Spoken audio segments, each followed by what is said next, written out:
Good afternoon to you all. On behalf of Marion, Alison and Hilary and Nigel, I welcome you all as we join together, family and friends, to pay tribute to and celebrate the life of William Bruce Weaver. We gather also to commit Bruce to God's eternal care and keeping, and by our presence and our prayers to surround and support with our love Marion, Bruce's loved and loving wife and companion of 56 years, and Bruce's family, Alison, Hilary and Nigel. We think also of those whose life Bruce touched for good over all the years, his many friends, neighbours and student workers. We remember those who cannot be with us today, thinking especially of Alison, only recently returned to Holland.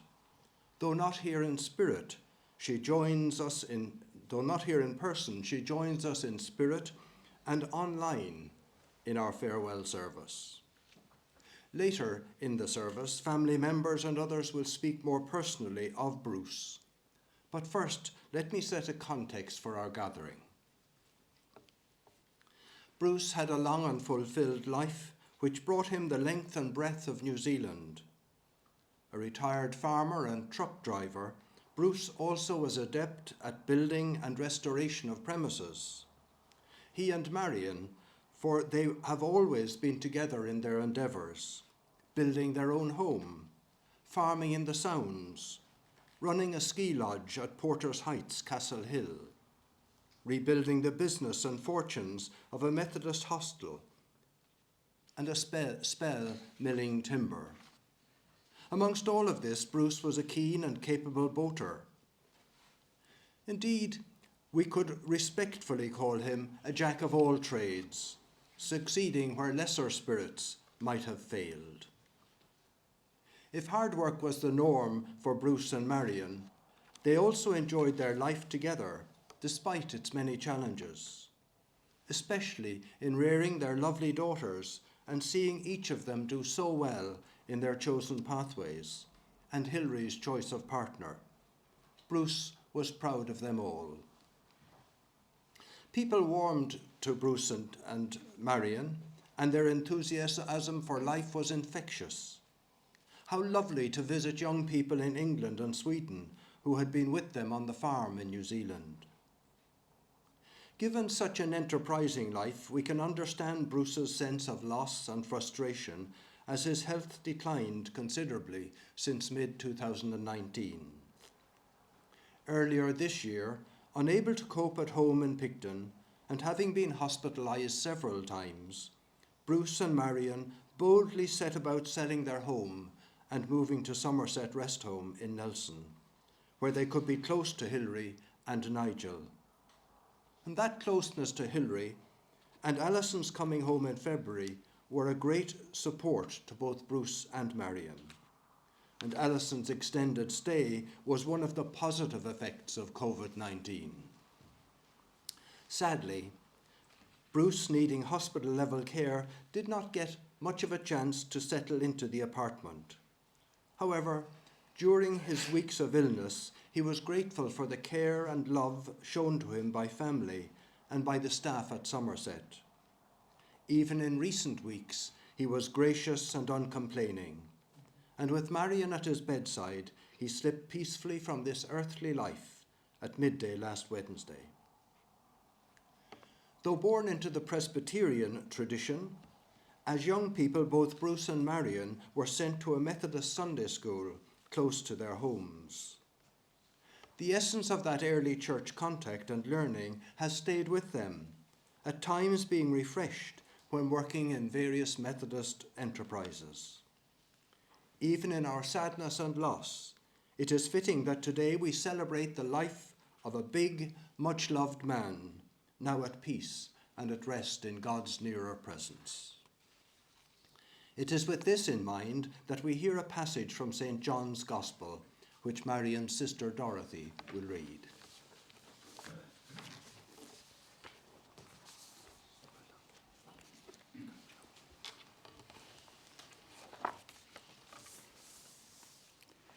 John 14, chapter 1, starting at verse 6.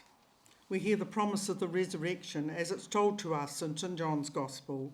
Let me read it for you. Jesus says, "Do not let your hearts be troubled. Believe in God. Believe also in me.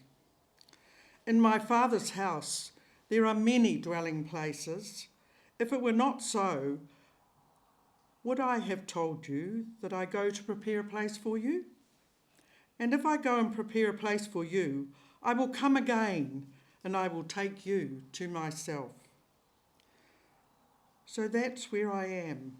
There you may be there also, and you know the way to the place where I am going." Thomas said to him, "Lord, we do not know where you are going. How can we know the way?" Jesus said to him, "I am the way and the truth and the life. No one comes to the Father except through me. Peace I leave with you. My peace I give to you. I do not give to you as the world gives. Do not let your hearts be troubled, and do not let them be afraid."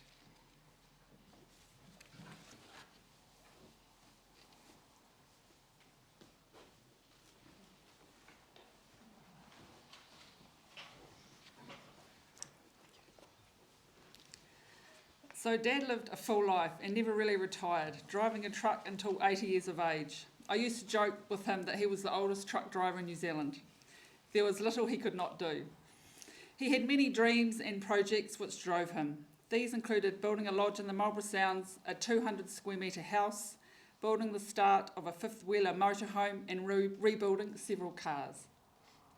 We shared a love of animals, boats, cars and a sense of humour. Dad's 6 sheep in Picton were friends, and he was like the Pied Piper as they ran up the hill to greet him. His favourite one was called Charlie. Neither of us enjoyed it though when it was time to fill the freezer.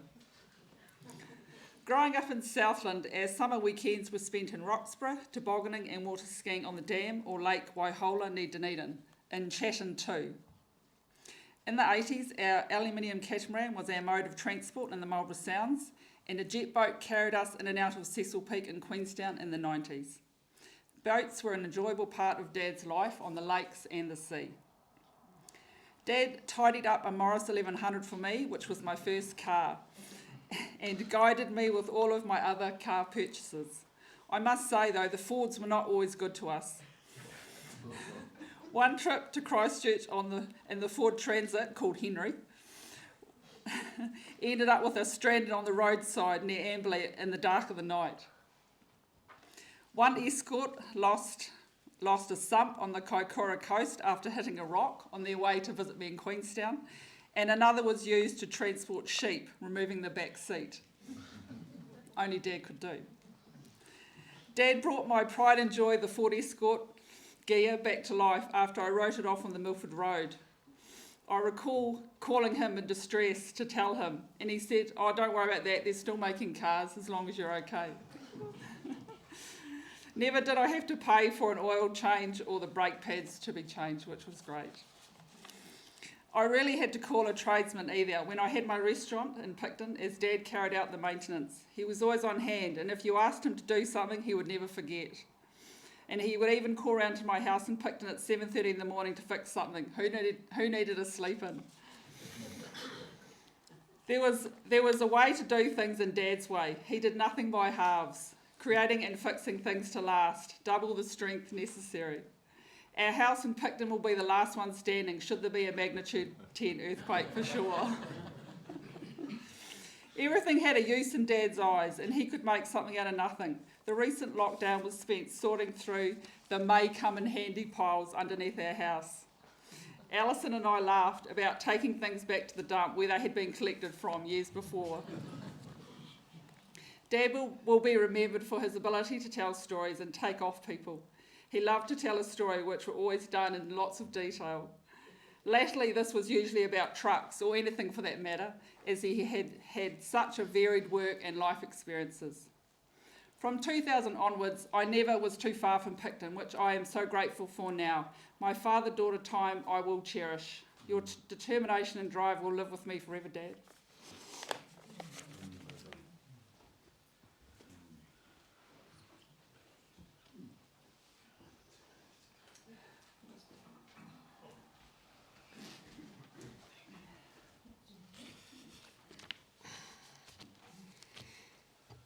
I'd like to start today by offering my condolences to Marion, Hilary, Allison and family. It's a privilege to be here today to speak and be part of Bruce's life. For those who don't know, I met Bruce in 1993, met Halls Transport, and we worked 25, nearly 30 years. When I was putting this together the other day, I was like sitting counting the numbers. It was, geez, has it been that long? But it's in doing that too and preparing this few words, which was minimised over the last 3 days, 3 or 4 times, you just couldn't fit everything in that Bruce has achieved in the time of his life. And what's already been stated already, a couple of times will be repeated in this. He's achieved so much, he's done so much.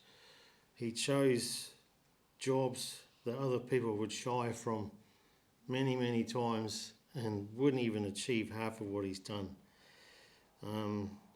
One thing that does, come to mind though, at this point in time, I wish I had one of his best attributes, and that was telling a story.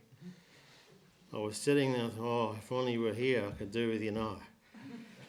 And he had many stories, and it was mainly based on life, his life experiences, other people's lives. And the one thing we did have in common, no matter what went wrong or how we saw things, we saw the funny side or made it funny and fixed it. And that's one thing Bruce was really good at. So listening to his stories, and I had plenty of time for that. You do needed a bit of time. Some of them were quite long.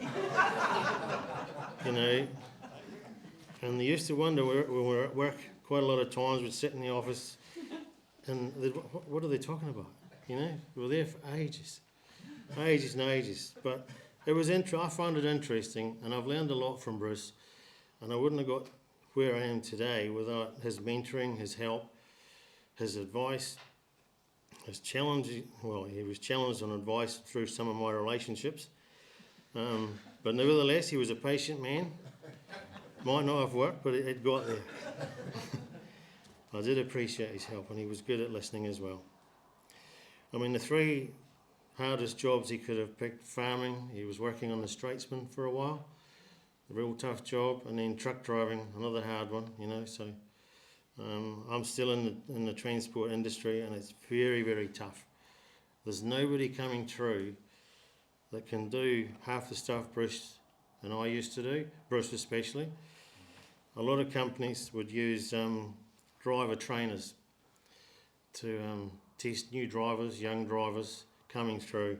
I never bothered with that. I'd ask Bruce, I'd say, right, take him for a drive, here's the track, and let me know how he goes, and put a couple of challenges in there.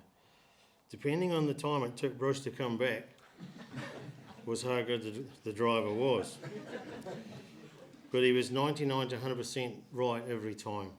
And if Bruce didn't think he was any good, he would be back quite smartly. So I had a lot of respect for him in that, and he was straight up. His other skills, his stories were all built on these life experiences, but as has already been stated, building, renovation, plumbing, butchering. I used to ask him on the weekends or through the week, what are you going to do this weekend, Bruce? And he would have, a building project, plumbing, Hilary's restaurant, Hilary's house, things to do. He was always busy. I was starting to wonder when the guy had a day off. So, and above all that, family man, very, genuine guy. So he's obviously had a little bit of time to get off, but he did work every hour God sent. And getting the guy to stop was quite hard. It's quite hard. But over the years, as things progressed and jobs changed and we moved on to different companies, I would move various places and we'd always keep in touch. And when I usually started, I'd ring Bruce and ask him if he was busy. We wanted a new job, new t-shirt. You usually started with, what size your t-shirt, and do you like the colour blue? We sort of went from Halls Transport, which was really tough, and then we moved into different companies, and it was always a different t-shirt. So we had the standing joke of I rang him what size are you now and what colour of t-shirt would you like? So, but he was always there and he would never say no, and Bruce rarely said no to anybody. He had a big heart. He'll do anything for anybody. And I don't think I really ever seen him get really upset many times. I've never seen him really angry or lose his stuff, even though I could tell when he wasn't happy, especially when someone was trying to tell him a story that was false. He had this look, and drivers are really guilty of that. You know, they're like fishermen, the stories just go, but Bruce didn't. He was very patient, and I mean, you're telling the guy that's the best at telling stories, you need to be 100% right. And I could just tell, I had to leave the area when I could see Bruce's expression, and he had the little saying, he was going, oh yeah. I had to leave. I was going to lose my stuff, and I was like, oh, here we go. Anyway, but that was Bruce, and he was really good, but he's a gentleman. He wouldn't turn around and just say it. You could tell him he was feeling it. But we had that laugh. So as the years progressed, I mean, we did a lot of hard work, and we did a lot of outside of work, socialising and entertaining, you know, especially with the families, which I'll come to later. But as we went on, to put a bit of fun, we had a lot of fun. And the many years passed, and the longer we got on there, the better we got at it. And we used to like to have fun with the staff teams. You know, if Bruce wanted to be serious and put one on you, you couldn't tell whether it was true or not. And him and I used to do it very well. So the first time he did it with me was probably 15 years ago, and that was after, you know, less than 10. We'd known each other for some years. And I was in a new relationship, and I was in the office. I had a little office, a little hut, and my partner was she'd visit and bring lunch, afternoon tea, pop in on the way home. We were usually working late. So Bruce let it slip to some of the crew that I was getting more than afternoon tea and lunch in the hut. Didn't tell me though. And it went on, and drivers being drivers, and it's like, went round. And then the question one day said, oh, who's the little blonde? So, yeah, jeez, right. So anyway, that's how that started, but he got a great laugh out of that. And we did that sort of thing off and on, but it made a great working environment. And we started attracting a lot of really good crew, basically based on Bruce, his personality, and what he brought to the team as a standard as well. And he set the standard for a lot of people, and it was really pleasurable to work with him. And I learned a lot, like I say, but it was great. And putting that fun in there and some of the stories, it was good. We actually built a lot of good teams, probably 3 or 4 different teams at different companies.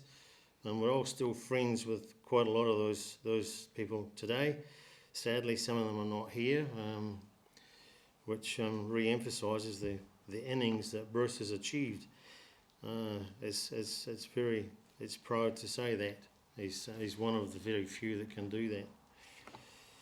So later on, my side, like I said, I mentioned to Hillary last night, I don't think I told Hillary before, but Bruce, top guy, gentleman, will come to resilience and legend status, which I was happy to give him for a few days. When Bruce started having trouble with his hip, he would come into the yard, and getting in and out of big trucks was very hard for him, and he was really in pain, really in agony. He would not say no. He was struggling, and to get in and out of a truck with a bad hip is quite hard. And I tried not to have him working or do something a bit different, but he wouldn't say no. I'm fine, Bill, I'm fine.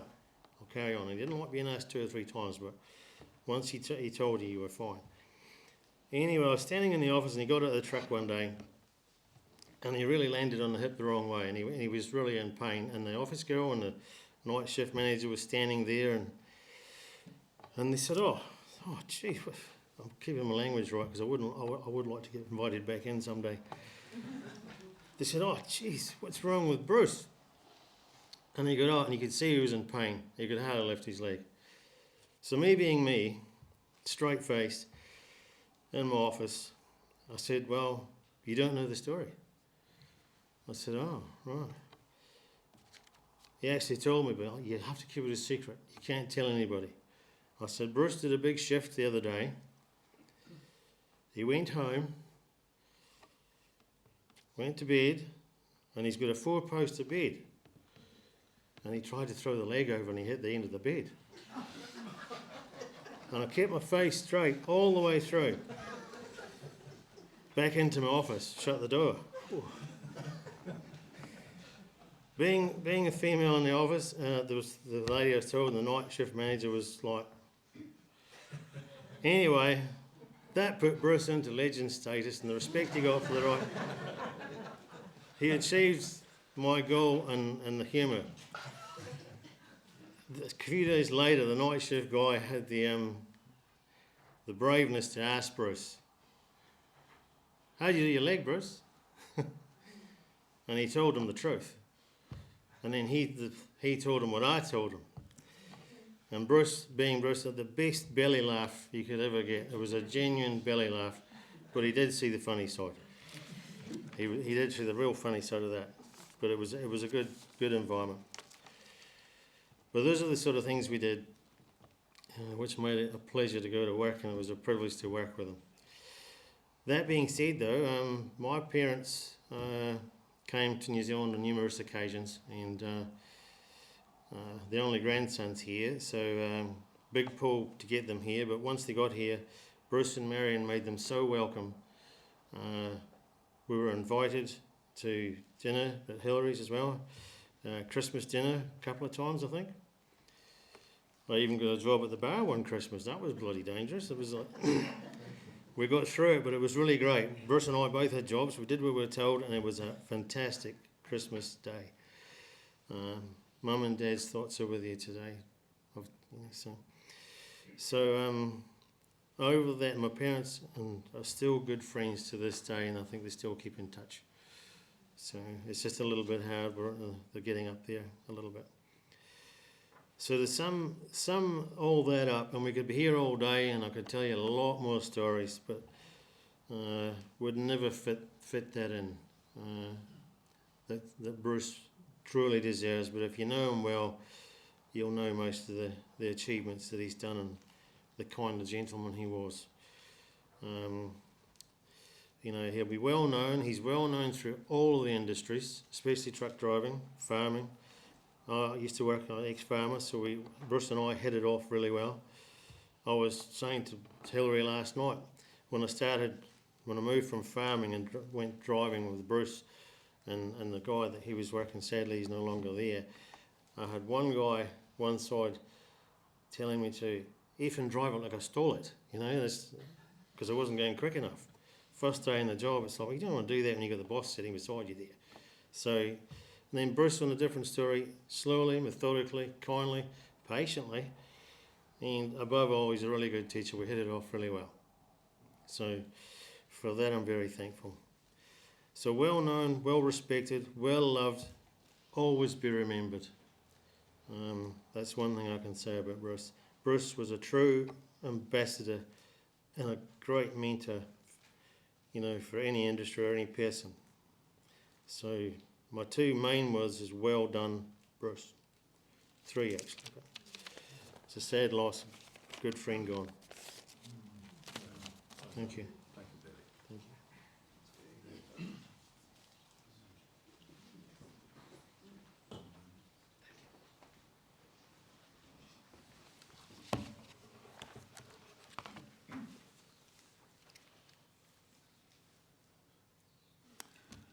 Hi, I'm Brian King.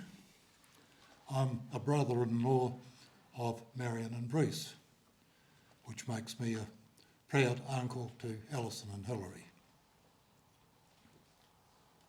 My early memories of Bruce are of the family farming at Arthurton, just north of Gore, if you're not familiar with Arthurton. Bruce had come with his parents to farm there from an orchard background. And that's 50-something years ago. Some of my early memories of them being there was the burning down of Bruce's parents' new family home to the ground, and that was a big thing for them to overcome at the time. I remember Bruce buying a wool shed in Temuka, dismantling it, loading it up, bringing it home and assembling it all again. He also did a lot of building work at that stage on the cottage they lived in, where Bruce made major alterations to it. And this was the work that was to make Bruce a self-taught carpenter, really. At the times where they were farming in Arthurton, they had a few trips to the Sounds, and they just loved the Sounds. So they eventually sold up at Arthurton, the property, and moved to Northwest Bay in the Pelora Sound.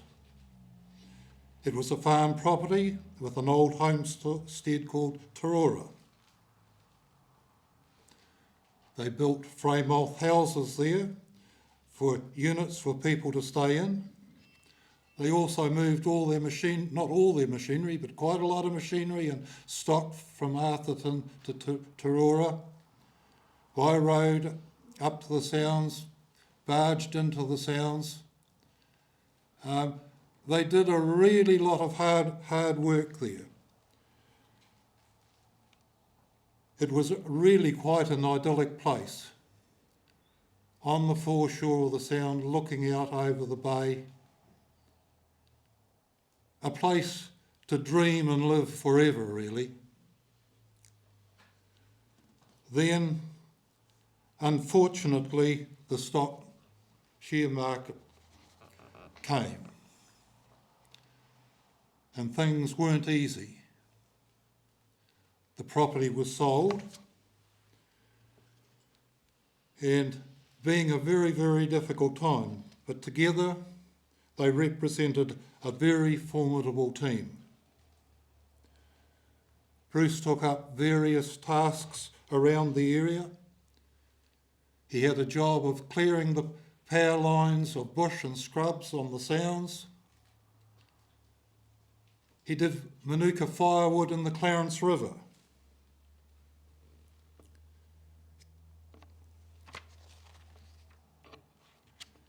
And from there they moved to various places around the islands. Porter's Pass, Cecil Peak, Balclutha, and then came back to Picton, where, as mentioned, they managed the Whalers Inn. Marion, of course, was in the mall in Picton, and Bruce was required as a behind-the-scenes man and a fix-it man, as he was for Hilary, as she mentioned, at the Spinnaker. Of course, at this stage, trucking became Bruce's life. And I always remember from a family do of ours where my cousin happened to be sitting with Bruce at it. And afterwards he related to me, "Oh, that brother of yours really loves his trucks. We travelled thousands of k's together and burnt tons of diesel."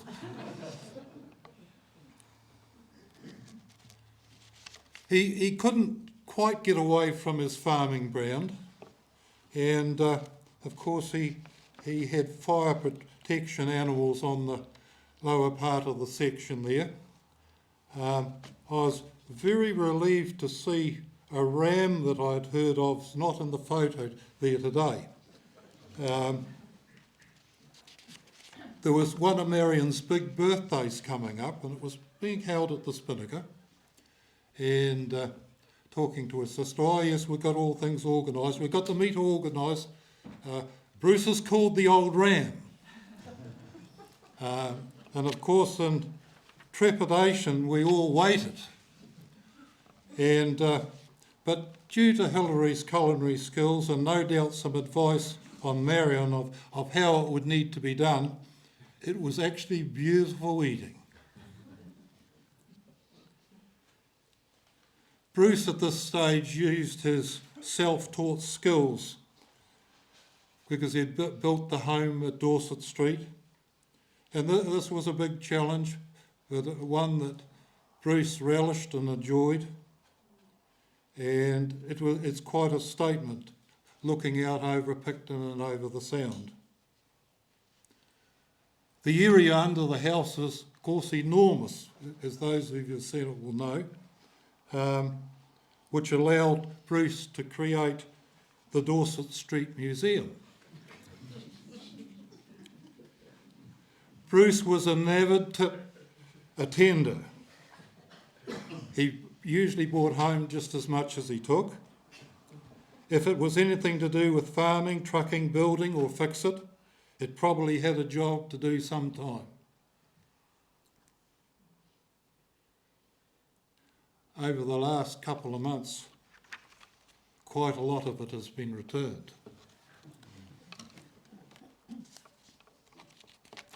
Dorset Street is a place where they've put down their roots probably for the longest time in their marriage. So it's actually been a very difficult time to try and move along from what they created there together.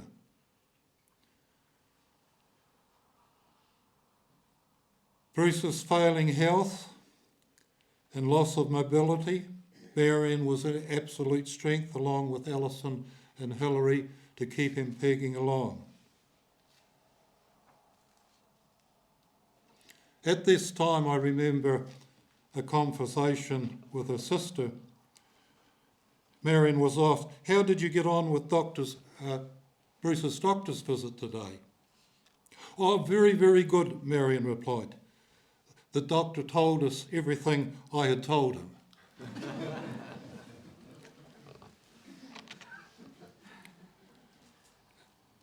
I also know that all his nieces and nephews enjoyed his many stories that he told, and they will remember him for a long time because of that.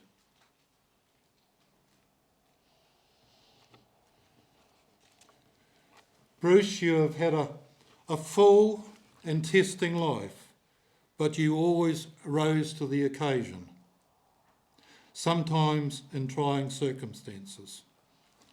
Rest in peace.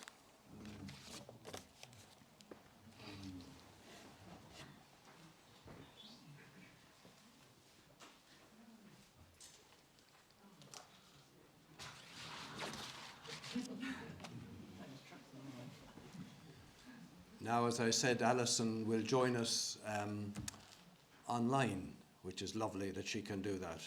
Yes, indeed. So we'll just sit for another moment.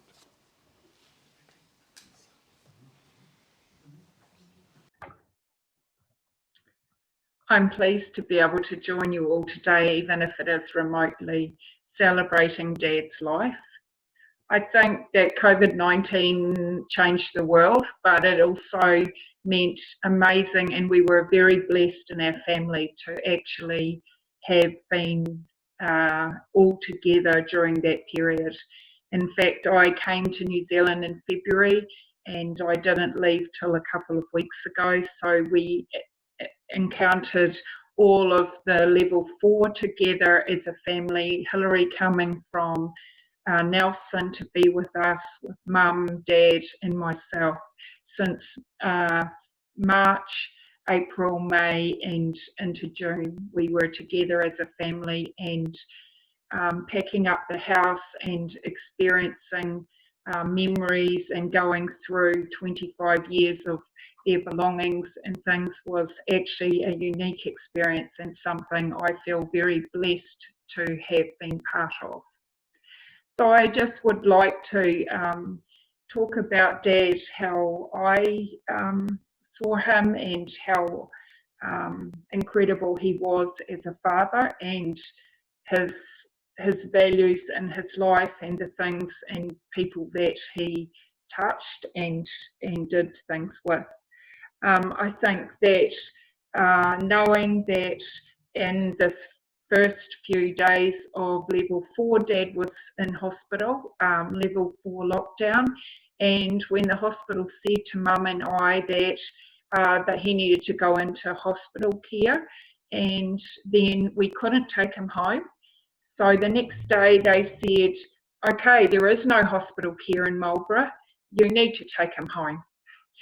So we switched automatically, as Mum would always do, and Hilary and I too, into the thought of, okay, we need to get all the resources, the equipment to be able to look after Dad for the 6 weeks of the lockdown together in our house in Picton, and that's what we did, and I think that was quite a unique experience.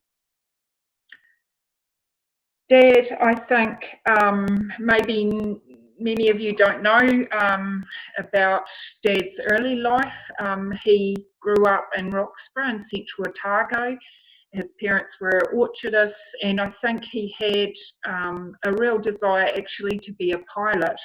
However, that wasn't the desire of his parents, I think, and they thought that in 1959, when he was 21, that they bought a farm, and they were very enthusiastic for him to be a farmer. And in true spirit of Dad, this is an example of really how Dad's character.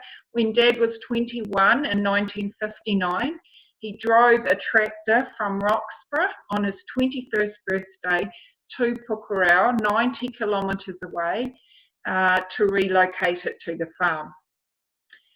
And Dad worked there with his parents, and when they retired, he had already met Mum and married and had children, had us, and he developed along with Mum a very successful farm, and was very involved with, they had many overseas exchange students, and that latterly, actually, when they went to Europe, was a real source of much pleasure for them to meet up with their students, that people that had worked on their farm many years after. But Dad also, and Mum, also had a great interest in the boating, and were very active in the Gore Boat Club, and joined, which is the largest inland, I think it still remains to be the largest inland boating club in New Zealand. And they really made a lot of great friends through the boat club, and Dad became Commodore and ran the marathon, which is which gave him, I think, a lot of pleasure, running the racing on Lake Wakatuk. And more latterly then, it meant he built a little wooden boat, and Mum and Dad and several friends took it to the Marlborough Sounds, and I think hence the start of the desire to perhaps move, or he had no sons to inherit the farm, so to move in 1981, after being on the farm since 1959, to Marlborough to start in the Marlborough Sounds a tourism venture. I think Mum and Dad over the time have been through farming, through tourism, starting tourism businesses, being ski club hosts in the Southern Alps, Mum starting a cafe supported by Dad, and also them being hotel managers in Picton, and various other numerous roles, have really, Dad really had a full life, and really liked all the interaction with people and situations, and was always a problem solver. If there was something difficult, he always thought there would be a solution, and that is quite unique, I think. And as a result of that, I think he has, Mum and him jointly have raised us to believe that girls can do anything. We could, Dad, I remember Mum made me my first car, a Morris 1100, out of 2 cars, and I couldn't have it to take it to Wellington in my first job until I could change the tyre. So that's Dad. That was exactly Dad. He taught us how to do those things, very practical and very able to find a solution or to a problem, and very technical as well. Dad always had a really huge feeling of duty and to his family and to Mum and to also to his employers. And I remember when I was studying in the UK, he went to work on the Straitsman, which is the boat taking, actually at that time, many cattle were being relocated from farms in the North Island. They were taken off trucks and put onto the boat, unlike what is the procedure now. And the stockman, which Dad was, on the boat, looked after those cows all the way across from Wellington to Picton or to Nelson. And that was quite a task. He had a job, he had a dog, he had also to endure, you know, very rough weather at some times, and also to make sure the animals were safe. And at that time, Dad started writing letters to me, and he wrote, when I was at university, he wrote many, many long letters explaining all the things he was doing, how it was to live on the boat, all the rough journeys, and that was really something special, and I still have many of those letters. So those things I will really treasure, but they were really kind of influential times in Dad's life where he made amazing friends with the people on the crew of those boats, and he never seemed to be worried about the roughness going through French Pass or anything, but he just took it as part of his job, and that was what he had to do. And I think he really enjoyed the people and liked the job. And at the same time, on his days off, he built the house that they have now in Picton. And I will always, the memory of building of that house is pictures of Dad actually down the pile holes, digging, you know, from about chest height up, only you could see. So that house will never move because the poles are really dug right down very deeply and concreted in, and in an earthquake, yes, it might sway, but it will never move. So that was something. Dad was also quite, you know, courageous, and actually he latterly needed to get a launchman's license for one of the roles that Mum and him had on Lake Wakatuk. And he wasn't afraid, and he went to Polytech in Dunedin, and it was actually the same time as Hilary was studying, and he became a student.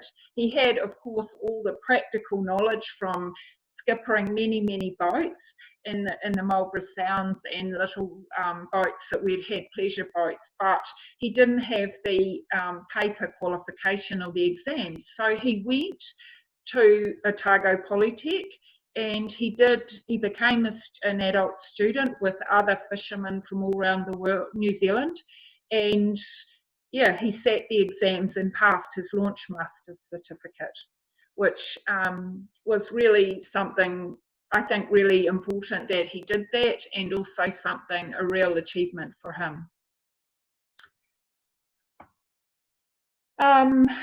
Something else I think that I really feel that we did as a family was actually to see Mum and Dad visit me and Hilary, visit me in Switzerland 2 times, once 8 years ago and then again 5 years ago. And I think that Dad, when Mum and Dad had trainees who were people working on their farm in Southland, it did create interest in Europe, and I guess that's why particularly Hilary and I have travelled in Europe quite extensively. But Dad loved to see the things on TV about various places in the world, but he never really showed a desire to travel. And then when Mum and Dad had some spare time and weren't committed to business like hotel management or Mum's Cafe, as they seemed always to be involved with that. But when they were more starting to think about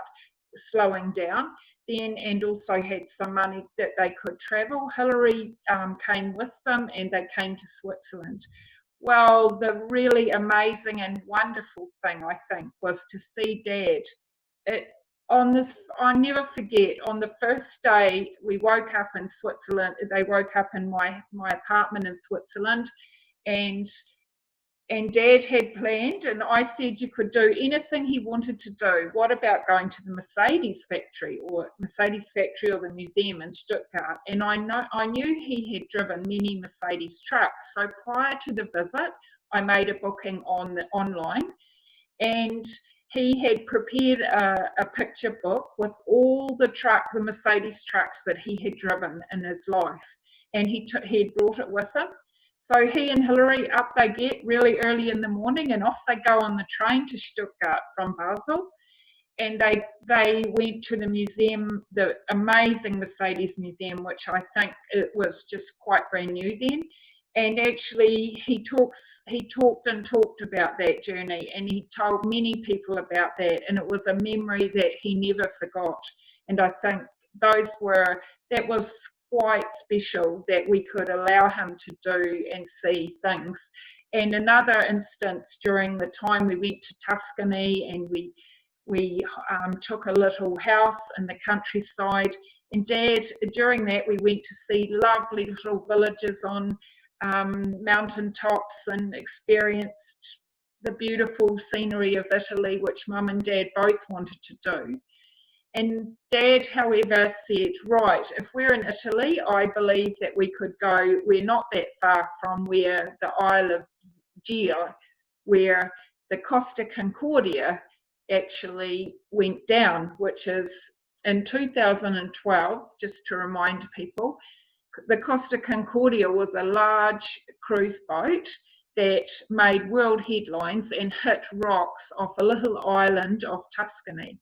And Dad really had it in his mind that he'd really love to go and see that. So I said, okay, if that's what you want to do, it's possible.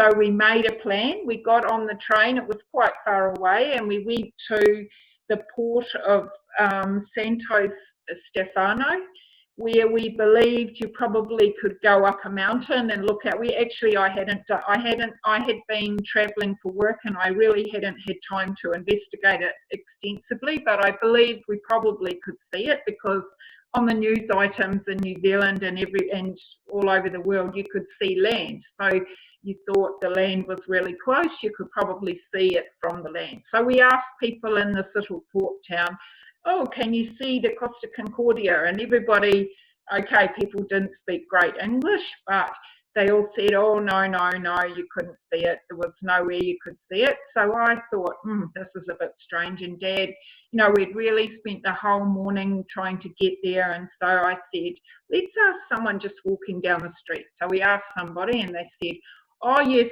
you could go on the ferry to the island. So we thought, okay, so we were a bit picked that no one would tell us what to do, and Dad was a bit mad. And anyway, I said, look, let's just sit down here and have a cold drink and wait for the ferry. So we waited, we got on the ferry, and we asked people, can you see? Oh, no one really wanted to tell us. The locals didn't really want to say anything. Anyway, we're getting along, and about half an hour out from the Porto Santo Stefano, everyone started to go to the port side. The starboard side, actually. And we thought, oh, there must be whales, or there must be dolphins or something. And then when we went we were really close, coming up close to the island, and of course, there it was, hulled over. You could see the bottom, pretty much the side and the bottom of the Costa Concordia. So of course you could see it. So we went to the port on the ferry, and in fact you could have swum out to it, it was so close. And Dad thought that was amazing. It was just, there was retrieval guys from all around the world there. He talked to lots of them. There was people from America who were definitely going to, it was probably about 5 weeks before it was righted again and sailed to Genoa. And it was just something very special that I did with Dad, and that Dad really wanted to do, and really found a lot of pleasure in going to see that and talking to everyone about it. But it was quite an experience. I really thank everyone for celebrating Dad's life today, and there are just a few thank yous I would like to make before I let you all chat with the family. I could never, and Mum and Hilary could never have taken Dad home in March and looked after him during the lockdown without the support of the Marlborough Hospice. They were absolutely invaluable, completely amazing, and very, very helpful. And also the Nelson Hospice now has been really supportive of Mum here, and will continue to be so. And I really thank them from really the bottom of my heart for that. There is also just in February and in the beginning of March, our Uncle Brian and Auntie Dorothy from Invercargill and their son Christopher, when we realised that actually after looking at some retirement villages that would be a suitable place in Nelson for Mum and Dad to move to. They came, they helped us for 1.5, nearly 2 weeks, take 25 years of projects and belongings and sort through and take trailer loads to the dump from their house in Picton, from Mum and Dad's house in Picton, and we couldn't have done it without them, and I really want to thank them for that. It was absolutely amazing and incredible that we could all band together and do such a lot in such a short time to allow us then to put the house on the market. And I really thank them from the bottom of my heart for that, because that was something just before the lockdown that we achieved, and little did we know later a lot of things would develop that would put us in good stead, that we could move forward and help Mum and Dad to move to Nelson. So thank you. And I look forward to now talking to any of you in the coffee and break after, and celebrating Dad's life. Thank you very much.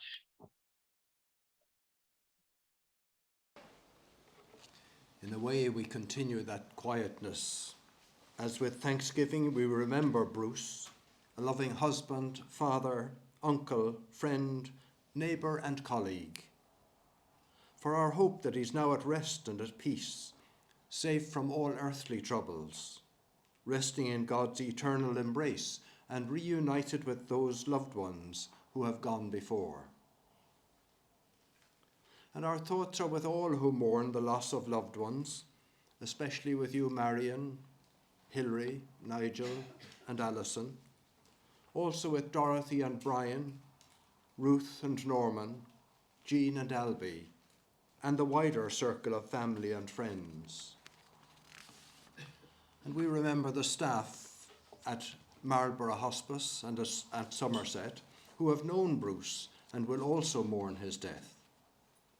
That in this time of sadness and loss, we may comfort and support one another and know the consolation of God's love.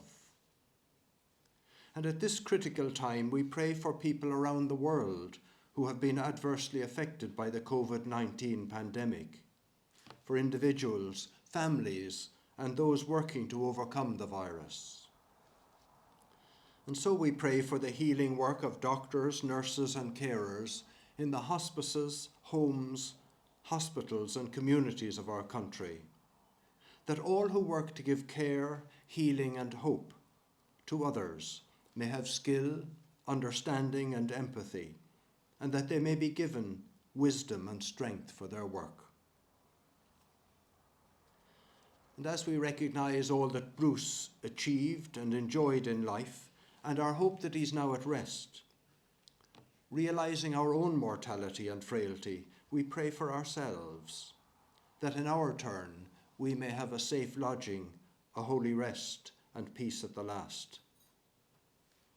O Lord, support us all the day long of this troublous life, until the shades lengthen and the evening comes. The busy world is hushed, the fever of life is over, and our work is done.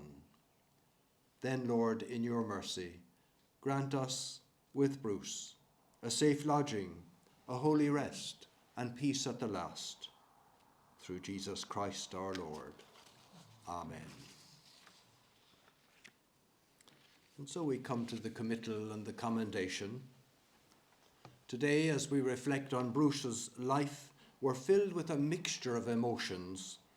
Sorrow and loss, yes, that he's gone from us. Yet at the same time, there's also a sense of light and joy and thankfulness for all that we treasure of his memory. Memories that will sustain all of us as we move on from this day. Love shared, his enthusiasm and drive in all that he undertook, his encouragement, influence and inspiration in our lives, and his enjoyment of life and family and friends. Living as he did close to the sea for so many years, and as we do, we will appreciate the meaning of this piece, suggesting how we might understand death. I think of Bruce's love of sea and waterway. A ship sails and I stand watching till she fades on the horizon, and someone at my side says, "There she goes." Gone where? Gone from my sight, that is all. She is just as large and real as when I saw her. The diminished size and total loss of sight is in me and not in her. And just at the moment when someone at my side says she is gone, there are others who are watching, and other voices take up the glad shout. There she comes. There she comes. And that is dying. So I ask you to stand for the committal itself.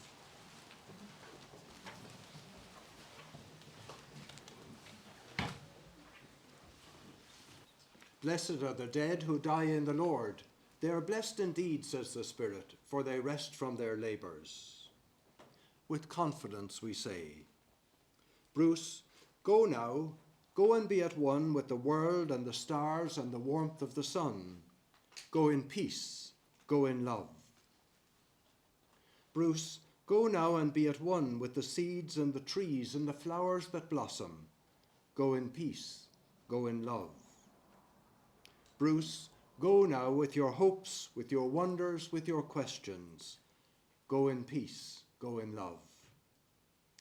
Go now and be at one with all that is and all that shall be. Bruce, go in peace, go in our love, and go in God's love. Amen. Let's sit again, please, if you would.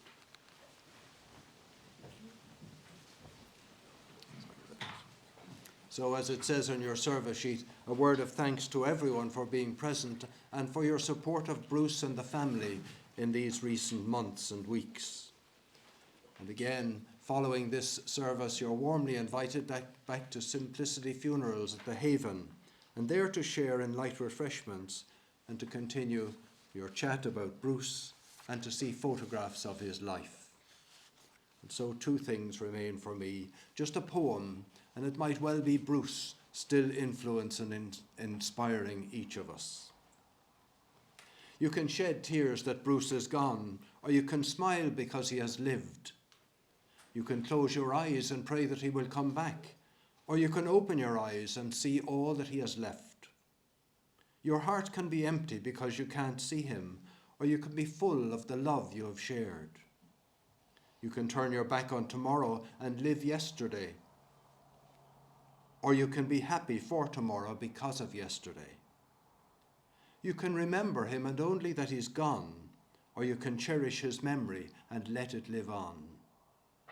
You can cry and close your mind, be empty and turn your back, Or you can do what he'd want. Smile, open your eyes, love, and live on. And then to the blessing. May God give to you and all whom you love his comfort and his peace, his light and his joy in this world and the next. And God's blessing be with each one of you as we go back to our way and our lives. May he comfort and strengthen you and give you peace. Amen.